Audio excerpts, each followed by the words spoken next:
कर्पूरगौरं करुणावतारं संसारसारं भुजगेन्द्रहारं सदा वसन्तं हृदये अरविन्दे भवं भवानी सहितं नमामि। ओम नमः शिवाय। श्री शिवाय नमस्तुभ्यम। दोस्तों, भगवान पशुपतिनाथ का व्रत सभी मनोकामनाओं को पूर्ण करने वाला व्रत है। यह व्रत सोमवार के दिन किया जाता है। यह भगवान शिव को समर्पित है। पशुपतिनाथ का व्रत बहुत ही साधारण तरीके से किया जाता है। आज की इस वीडियो में हम जानने वाले हैं पशुपतिनाथ व्रत की संपूर्ण जानकारी, जैसे कि यह व्रत कब से करना चाहिए, किस वार को करना है, क्या क्या पूजन सामग्री हमें चाहिए होती है और इस व्रत के क्या क्या नियम है। संपूर्ण नियम हम आज की इस वीडियो में जानने वाले हैं। और कब करना है यह व्रत और पूजा हमें किस टाइम करनी है, तो सभी बातें हैं वो आज की इसी वीडियो में हम जानने वाले हैं। तो आप वीडियो में लास्ट तक बने रहना।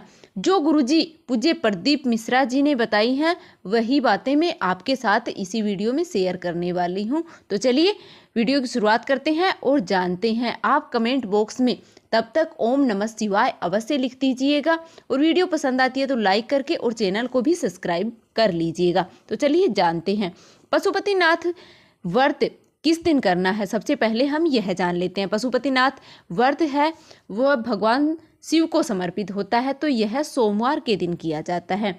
जिस मंदिर में आप एक व्रत करें उसी मंदिर में आपको सभी व्रत करने होते हैं। इसमें सुबह है और शाम दो समय की पूजा है वो की जाती है। पूजा में आप सुबह के समय इतना सामान आपको लेना है कि वह शाम की पूजा के लिए भी पूरा हो जाए।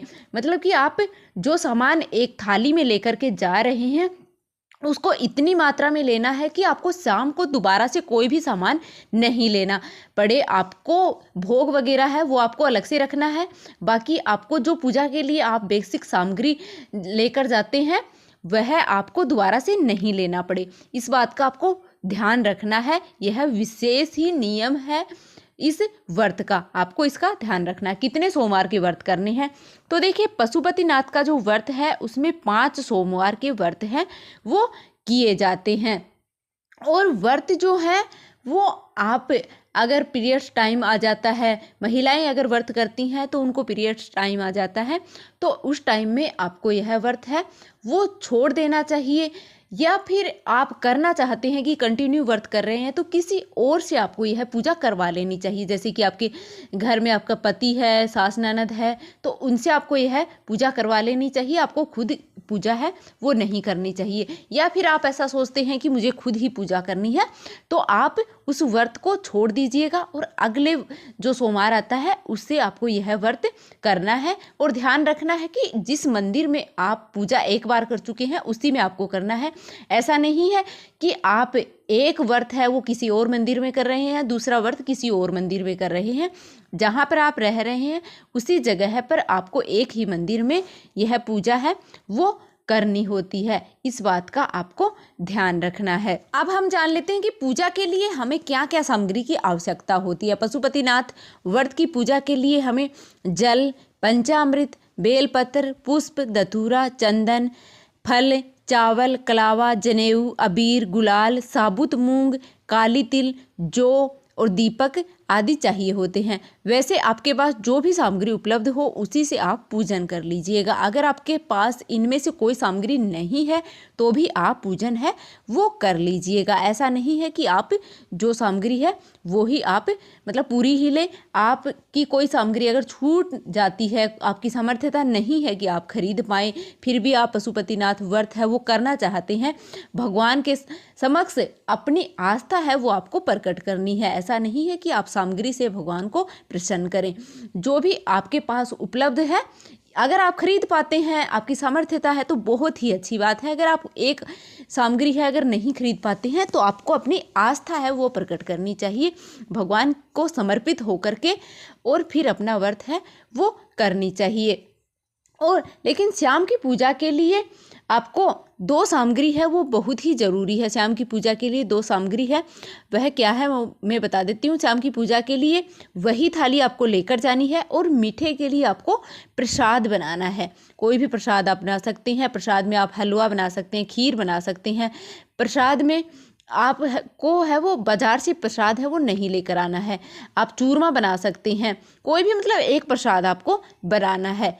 2 तरह के प्रसाद भी आपको नहीं बनाने, एक ही प्रसाद आपको बनाना है। वो घर पे बनाना है, आपको बाजार से नहीं लाना है और वो आपको भोग नहीं लगाना। आपको घर पर खुद बना करके वह प्रसाद लेकर जाना है। प्रसाद को इतना आपको बनाना है कि जितना आप मंदिर में लेकर जा सकते हैं, घर पर आपको नहीं छोड़कर जाना है। इतना ही आपको प्रसाद बनाना है। उसमें से किसी और को भी खाने के लिए आपको नहीं देना है।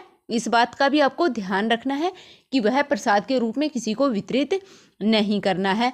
मंदिर में चढ़ाना है और खुद को ही ग्रहण करना होता है। और इसके साथ आपको 6 दीपक भी श्याम की पूजा के लिए मंदिर में लेकर जाने होते हैं और हर बार नए दीपक है वो लेकर जाने हैं। मिट्टी के दीपक हैं वो आपको लेने हैं, तो हर बार नए दीपक लेकर जाने हैं। इस बात का भी आपको ध्यान रखना है। अब सुबह की पूजा आपको कैसे करनी है वह जान लेते हैं। सुबह की पूजा आप शिव मंदिर में जाकर के रोजाना की तरह ही पूजा आपको करनी है और थाली को घर पर ला करके रख देना है। जैसे हम शिव जी के मंदिर में जाते हैं और पूजा करते हैं, सभी चीज़ें अर्पित करते हैं, भगवान को पूजा प्रार्थना करते हैं, आरती करते हैं, उसी तरीके से हमें पूजन करना है और फिर थाली को घर पर सुरक्षित ला करके रख देना है। ऐसा नहीं कि नीचे ला करके हमने रख दिया, बच्चे हैं वो उसमें से सामान को मतलब बखेर रहे हैं, कुछ भी कर रहे हैं, तो उस बात का आपको ध्यान रखना है। शाम को इस थाली को पूजा के लिए आपको फिर से लेकर के जाना है। शाम की पूजा है वो प्रदोष काल में करनी होती है।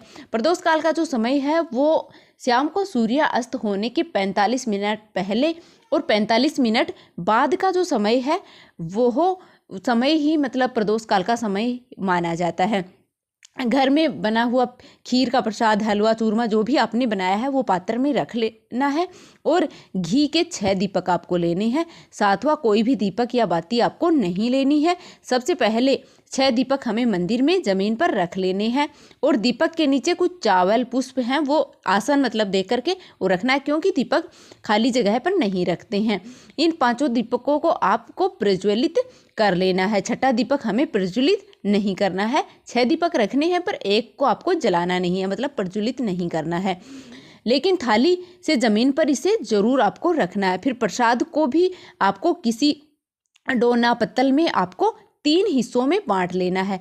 डोने जो आती हैं प्लास्टिक के उनमें आपको रख लेना है और 3 हिस्सों में बांट लेना है। तीनों प्रसाद के जो पात्र हैं उनको ज़मीन पर रख लेना है और फिर अपनी पूजा आपको करनी है, आरती करनी है। नीचे रखे दीपक हैं उनमें से आपको नहीं उठाना है, आप वैसे ही आरती आपको करनी है। मतलब हाथ में दीपक लेकर के जो दीपक आपने जलाए हैं उनको उठा करके आपको आरती है वो नहीं करनी है। या फिर आप कपूर है वो ले जा सकते हैं, उससे आप आरती है वो कर सकते हैं, उसी से आप आरती करें। व्रत करने का संकल्प लें पहले, मतलब जो आप पहला कर रहे हैं सोमवार का व्रत, उस दिन आपको संकल्प भी अवश्य लेना है। कोई भी व्रत अगर हम करते हैं तो उसका संकल्प अगर हम नहीं लेते हैं तो हमारा व्रत है वो पूर्ण नहीं होता है। तो संकल्प हमें अवश्य रूप से लेना है। अपनी मनोकामना है वो भगवान शिव के सामने हमें कहनी है और प्रसाद का एक हिस्सा है वो अपनी थाली में रख लेना है। 2 हिस्से मंदिर में आपको छोड़ देना है। मतलब कि जो आपने 3 हिस्से हैं वो बना करके रखे हैं तो उनको आपको 2 हिस्से हैं वहीं पर छोड़ देने हैं और एक हिस्सा है वो उठा करके अपनी थाली में फिर से आपको रख लेना है और आपको घर पर आ जाना है। 2 हिस्से वहीं पर छोड़ करके दीप प्रज्वलित करके और दीपक को अपनी थाली में रखना है। जो एक दीपक आपने नहीं जलाया है उसको आपको लेकर के थाली में रखना है और घर पर आ जाना है। घर में प्रवेश करते समय सीधे हाथ की तरफ जो मुख है, मतलब सीधे हाथ की तरफ जो दहलीज है, मतलब उस साइड में आपको दीपक है वो अपनी मनोकामना कहते हुए प्रज्वलित करना है और अंदर प्रवेश कर जाना है। पीछे मुड़कर आपको नहीं देखना है। और व्रत कब खोलना है? शाम के समय जब पूजा कर लें उसके बाद में व्रत आप खोल सकते हैं। पहले घर आए हुए जो प्रसाद आप लेकर आए हैं उसे आपको घर पर आकर के ग्रहण करना है। जो आपने प्रसाद बनाया है उसको ग्रहण करना है। दिन में आप फलाहार है वो कर सकते हैं। और व्रत की उद्यापन विधि क्या है? पशुपतिनाथ का व्रत है वो उद्यापन 5 सोमवार करने के बाद मतलब किया जाता है। उद्यापन के लिए कुछ विशेष नहीं करना होता है, पूरी जो चारों सोमवार की तरह ही आपको पूजा करनी है। बस हमें एक नारियल और 108 कोई भी वस्तु आप ले सकते हैं, जैसे कि बेलपत्र है, मूंग, चावल, पुष्प भगवान को चढ़ाए जाते हैं भोलेनाथ को, तो उनमें से आप कोई भी चीज़ है वो ले सकते हैं जो भी आपके पास उपलब्ध है, या फिर मनोकामना के अनुसार भी कोई भी 108 वस्तु है वो आप ले सकते हैं। तो उसको आपको 108 बार आपको वस्तु को अर्पित जब आप करते हैं तो एक एक करके आपको अर्पित करना है, और साथ में आपको बोलना है श्री शिवाय नमस्तुभ्यम बोलते हुए आपको अर्पित करना है। यह मंत्र है वो जप आपको करते रहना है। और एक नारियल लें और उस पर कलावा लपेट लेना है, और दक्षिणा ले लें आपकी जो भी सामर्थ्यता है उसके हिसाब से आप 5, 11, 21, 51 जितने भी आप पैसे लेने हैं वो ले सकते हैं। इसे आप शिवलिंग पर अर्पित करें, और इस समय ध्यान रखें कि नारियल हमें जलाधारी पर नहीं रखना है, उसे नीचे ज़मीन पर ही रखना है। जो शिव जी के पास जगह होती है उसके पास आपको रखना है, और बाबा से मनोकामना पूर्ति के लिए प्रार्थना करनी है। बाबा 3 महीने में आपकी मनोकामना जरूर पूरी करेंगे। इस तरह आपको पशुपतिनाथ के व्रत हैं वो संपूर्ण हो जाएंगे। अगर बीच में कोई काम आ जाए तो व्रत को आप छोड़ सकते हैं। कोई विशेष परिस्थिति ना हो तो साधारण व्रत अवश्य रखें। तब तक आप दिन में भोजन कर सकते हैं, लेकिन उसे गिनना नहीं है। आपको व्रत को आपको उसको गिनना नहीं है। पशुपतिनाथ का जो व्रत होता है उसके हिसाब से आपको अलग से ही व्रत करना है। अगर कोई परिस्थिति है तो आप नॉर्मल जो व्रत करते हैं हम उस तरीके से आप व्रत कर सकते हैं। अगर उस दिन आपका कोई अन्य व्रत आ जाता है तो उस व्रत को आपको, जो पशुपतिनाथ का व्रत आप कर रहे हैं उसको आपको नहीं करना है। अगर आप सुबह की पूजा हो जाए और शाम के समय आपका मतलब मासिक धर्म है वो आ जाता है तो वह व्रत भी मान्य नहीं होता है कि आपने सुबह की पूजा की है, तो उस व्रत को भी आपको नहीं गिनना है। इस बात का भी आपको ध्यान रखना है। और कोई व्रत आपने दूसरा व्रत मतलब आ गया है तो दोनों व्रत को एक साथ आपको नहीं करना है, इस बात का भी आपको ध्यान रखना है। इस तरह सभी नियमों का पालन करते हुए पशुपतिनाथ भगवान का जो व्रत है वो आपको करना है, उससे आपकी सभी मनोकामनाएं पूर्ण होती हैं। अगर आप कोई गलती करते हैं तो फिर आपकी कोई मनोकामना है वो पूर्ण नहीं होती है। तो आप इन नियमों का पालन करते हुए अगर पूरी श्रद्धा से भगवान पशुपतिनाथ का व्रत करते हैं तो आपकी मनोकामना है वो अवश्य ही रूप से 3 महीने में पूर्ण हो जाती है। मैंने देखा है यह चीज़ें, वो ही मैं आपके साथ शेयर कर रही हूँ। सुना भी है और मैंने खुद भी देखा है कि ऐसा करने से ऐसा बिल्कुल होता है अगर हम सच्ची श्रद्धा से करते हैं। तो मैं आपको कभी आने वाले वीडियो में ज़रूर बताऊंगी कि किसने किया था और क्या हुआ था। तो मिलते हैं फिर से एक और वीडियो के साथ। तब तक के लिए धन्यवाद। भगवान भोलेनाथ की कृपा आप और आपके परिवार पर सदैव ही बनी रहे।